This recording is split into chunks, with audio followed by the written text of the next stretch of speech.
I began my indie game dev journey 4 years ago when I quit my full-time job to make Garbanzo Quest. After 3 years of work, I released Garbanzo Quest and it did sort of okay, financially speaking. I actually ended up spending more money on the game than I made from sales, so now I'm working on my next game, Super Debt, the sadistic bullet hell roguelike where everything costs money. You get it? Because I'm in super debt, like in real life. In this video, I'll be going over the past 6 months of game development on Super Debt, starting from the aftermath of my first game and going all the way to the rough draft I have of Super Debt today. Before we start, I'd just like to make a quick shout out to my patrons. More info on how to show your support at the end of the video. After releasing Garbanzo Quest, I spent a few months promoting the game and working on bug fixes and updates. One of my favorite bits was this retro Nintendo redraw trend. Naturally, I drew Garbanzo as Peach. I was surprised by the positive response, so I kinda ran with the theme for a while. I next Garbanzo Questified Bowser, which to my amazement did better than anything I've ever posted before. I milked this for a bit, eventually leading to this video.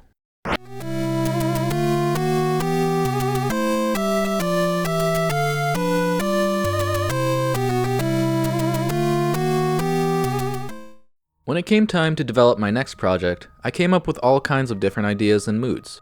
One idea was this really cute cozy game that takes place after Garbanzo saves the world. I came up with a few concepts for turn-based strategy games. For a few months, I came up with prototypes trying to find the best idea.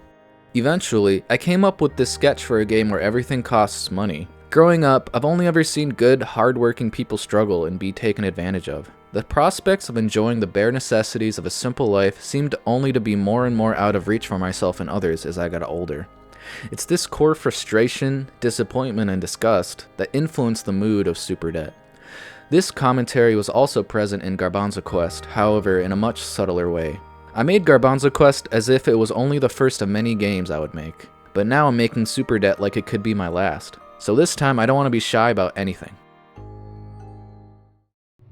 Before I could do anything else, I had to come up with the core gameplay of the game, so I looked to other roguelikes to see how they solved that problem. Even in the top-down, kill-everything style of roguelikes, there's a lot of variance in how they handle their level design. In games like Nuclear Throne and Voidigo, they have these large maps where the terrain is algorithmically generated and filled randomly with enemies. But in games like The Binding of Isaac and Star of Providence, they have a large repository of pre-built rooms that are pieced together randomly to make floors. In making the levels for Garbanzo Quest, I really grew to enjoy building the very focused and intentionally designed levels all throughout the game, so I was definitely more interested in the latter. Although, something I didn't realize about these games is just how many rooms they have. Looking through the room files for Star of Providence, I was surprised to discover that their room count was in the thousands. And in The Binding of Isaac, their room count explodes into the tens of thousands. I assumed there would be a lot, but that's crazy. It's a good thing, I like that part. I've made about 200 rooms so far for Super Debt. I'm mostly focused on establishing a rough draft for all the different features of the game, so I've really only made the bare minimum so far. My goal for the initial full release is to have at least 1,000 rooms in the game.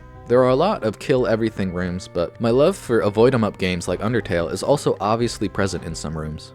There also seems to be a split in just how much randomization matters in each game. Games like The Binding of Isaac give a lot of attention to having lots of stuff to make different builds. They may not all be viable enough to reach the end, but there's lots of them. Games like Hades seem to focus more on the moment-to-moment action at the cost of build variety. This means that maybe runs will feel more samey, but more focus is then placed on your skill to reach the end.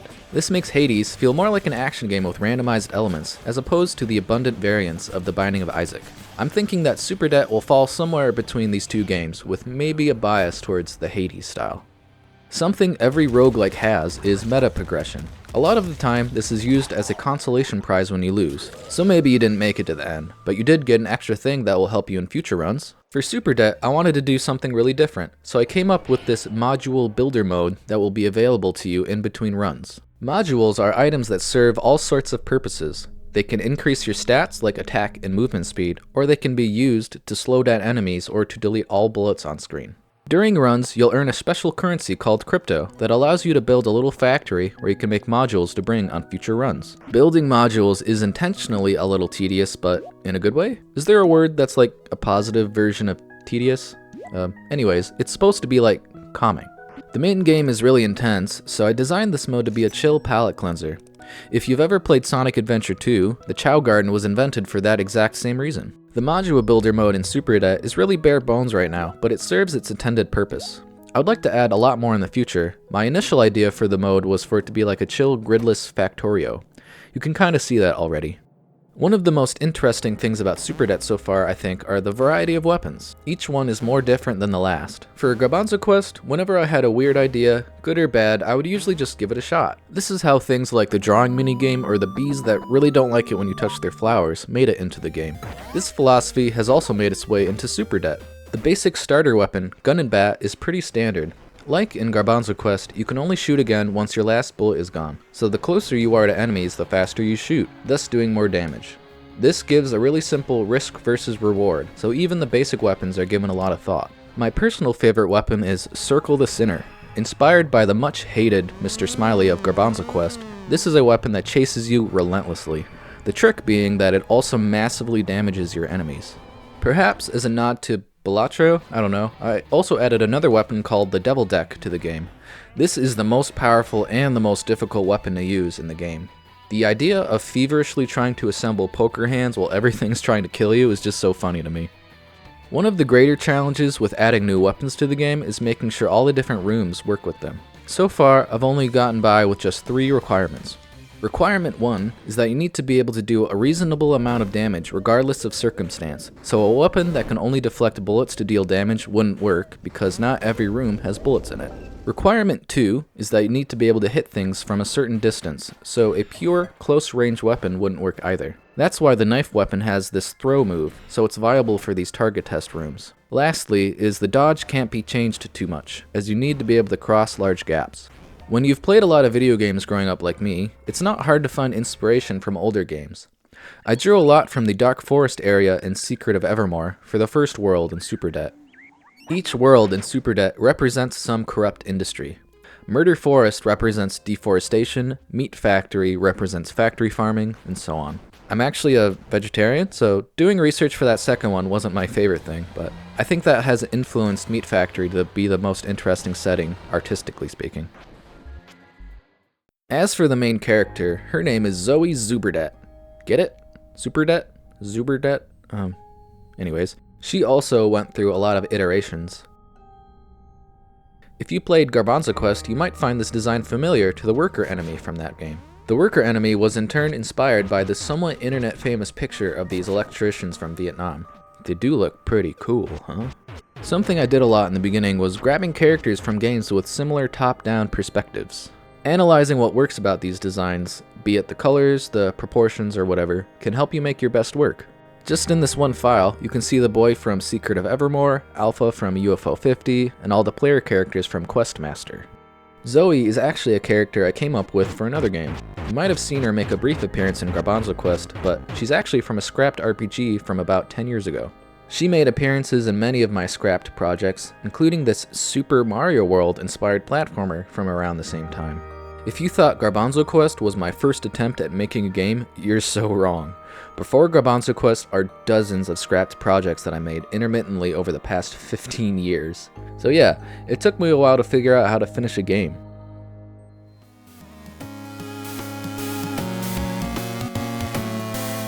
For the Garbanzo Quest soundtrack, I kept it simple by only using rudimentary sound waves as instruments for all 77 songs used in the game. As much as I love Garbanzo Quest, I do think the game from a presentational standpoint is a bit unassuming. So for SuperDet, I've really been trying to up my game artistically in every way I can. I want it to be undeniable that SuperDet is an interesting and artistically impressive game. In order to achieve that, I've been spending a lot of time improving my music production skills. My music is probably what I'm the least confident in, which is sad because if there's anything I love more than video games, it's music. Being in a successful band sounds even more far-fetched than being a successful game developer, so that's why I went with the latter. I've been learning how to use FL Studio with some professional-grade virtual instruments to make the soundtrack this time. I've drawn a lot from heavy metal when composing the music, which I'm also a huge fan of. Music about pain and determination is something I find very suiting to game development and, well, life itself. Give this a listen.